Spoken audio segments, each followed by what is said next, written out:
Hello everyone, my name is Art Russell. Welcome to my channel. Today's video is actually a follow-up to a short video that I posted last night. The short is entitled More God Consciousness to Earth.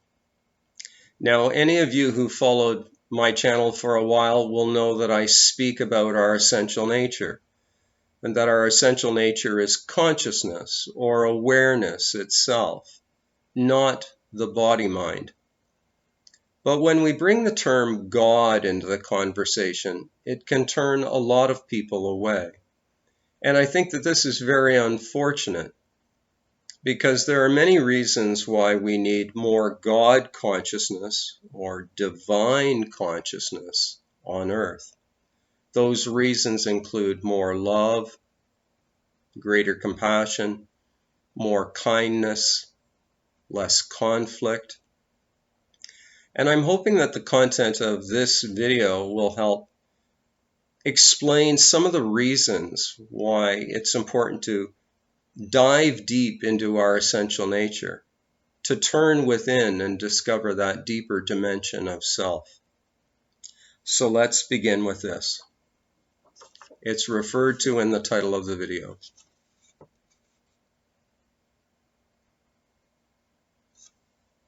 Do any of you have any idea where that number came from? It's kind of a rhetorical question, but I hope it will lead into the content. I found it in this book, Man's Search for Meaning by Viktor Frankl. Now, I've had this book for 25 years, approximately, and for some reason I was inspired to pick it up last night and begin reading it again. That number comes from page 7, this little highlighted area here, when Viktor Frankl says this: "But I was number 119,104. He was reduced to a number, or the attempt was made. Now, I'd like you to know that I'm going to be reading some passages from this book.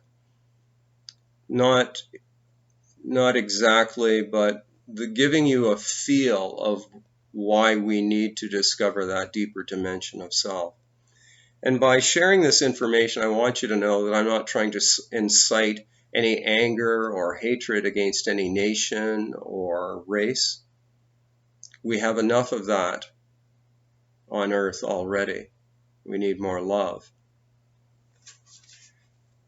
The next passage comes from page 9. And I'd like you to imagine that you're traveling on a crowded train. The engine's whistle had an uncanny sound, like a cry for help sent out in commiseration for the unhappy load which it was destined to lead into perdition. Then the train shunted, obviously nearing a main station.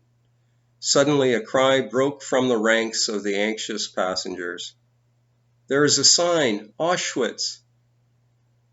Everyone's heart missed a beat at that moment. Auschwitz. The very name stood for all that was horrible. Gas chambers, crematoriums, massacres.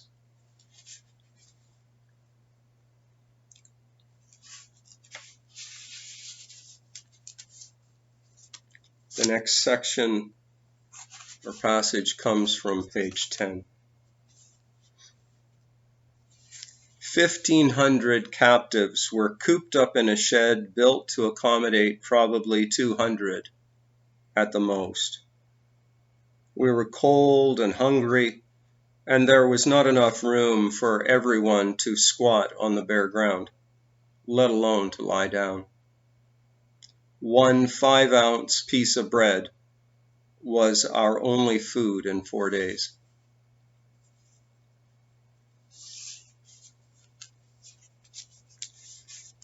Now, the next passage is from page 12, and It's when Viktor Frankl was describing coming up to a German officer, and he describes the officer as being in a stance like this.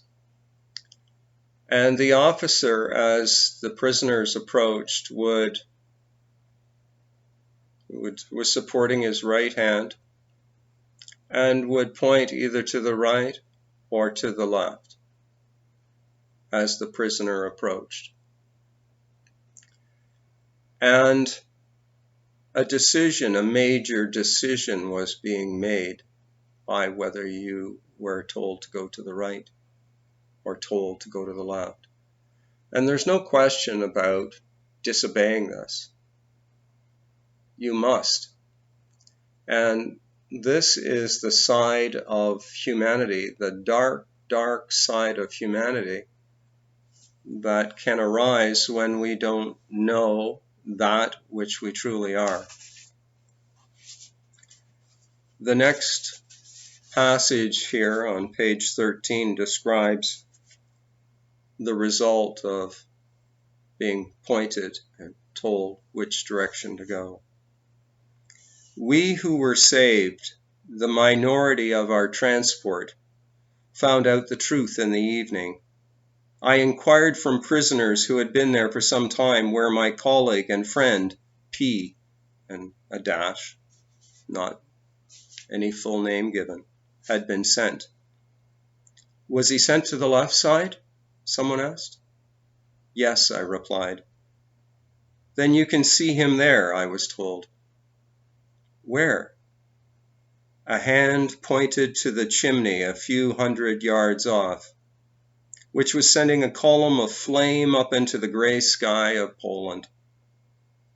It dissolved into a sinister cloud of smoke. That's where your friend is, floating up to heaven, was the answer.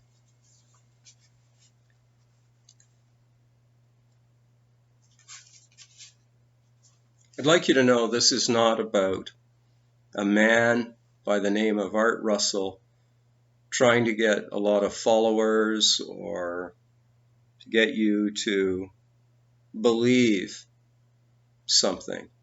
This is about direct experience of a deeper nature of self.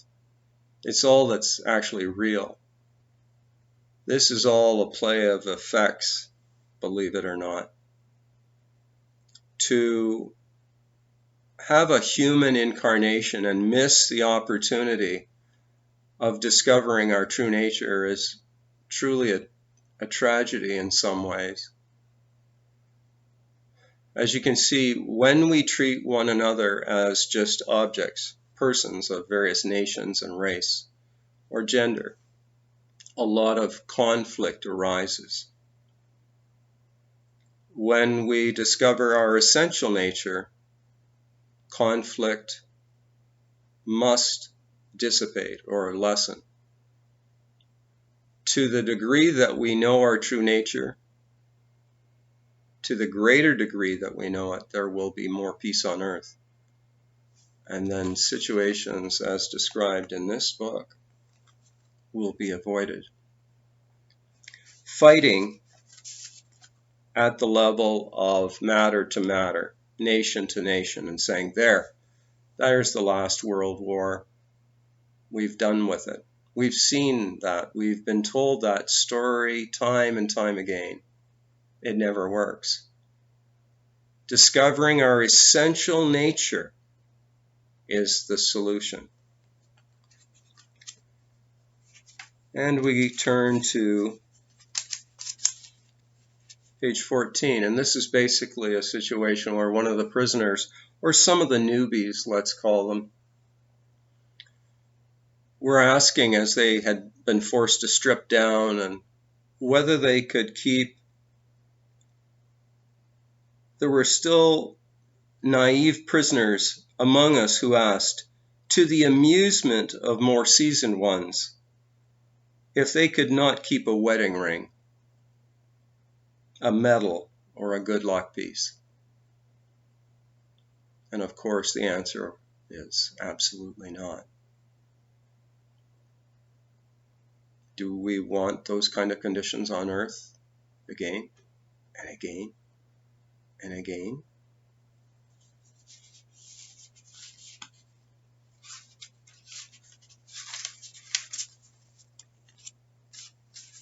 Page 18. I've only got a couple of more of these.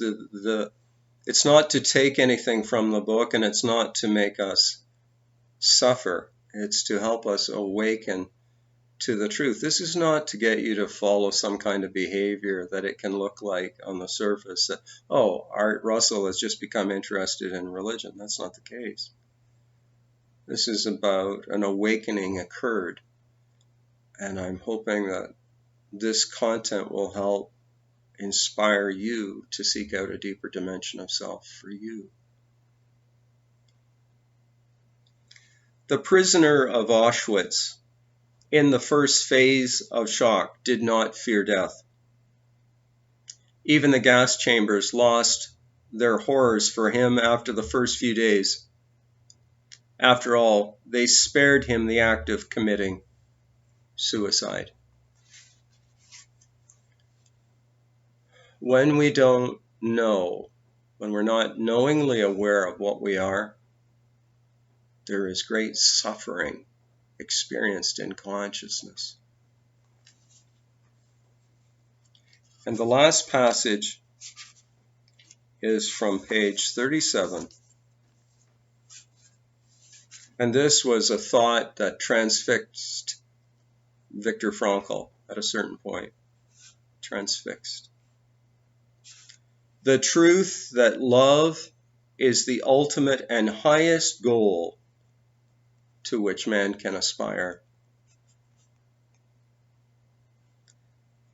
And he also had, then I grasped the meaning of the greatest secret that human poetry and human thought and belief have to impart.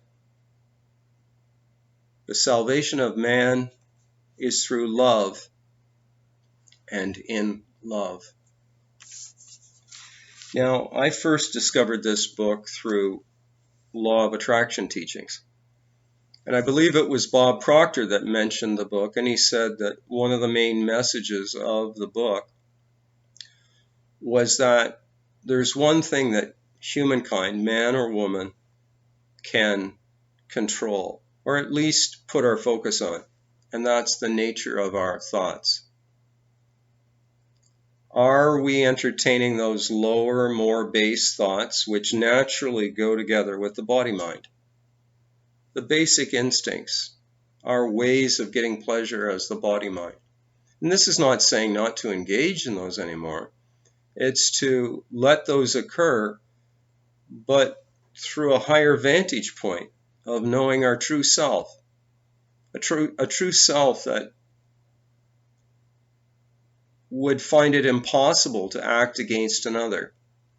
Why? Because another is viewed as being yourself. There's one divine self. We all arise out of it. That's actually our experience. The body-mind is an appearance in consciousness. More God consciousness on earth equals greater peace. It's called a new earth.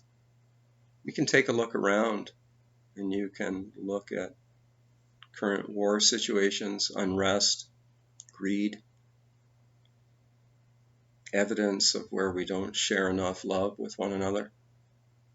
And I'm not saying that my life was exemplary in that. No, I've lived on that side, apparently lived on that side of the fence too.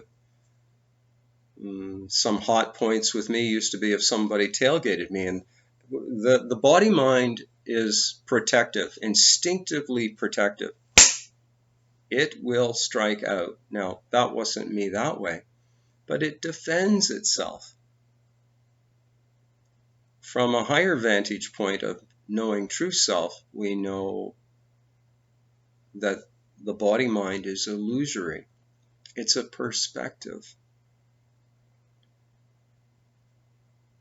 Now, I'm going to sign off, and I would normally invite you to all this stuff, which I'm not going to mention today.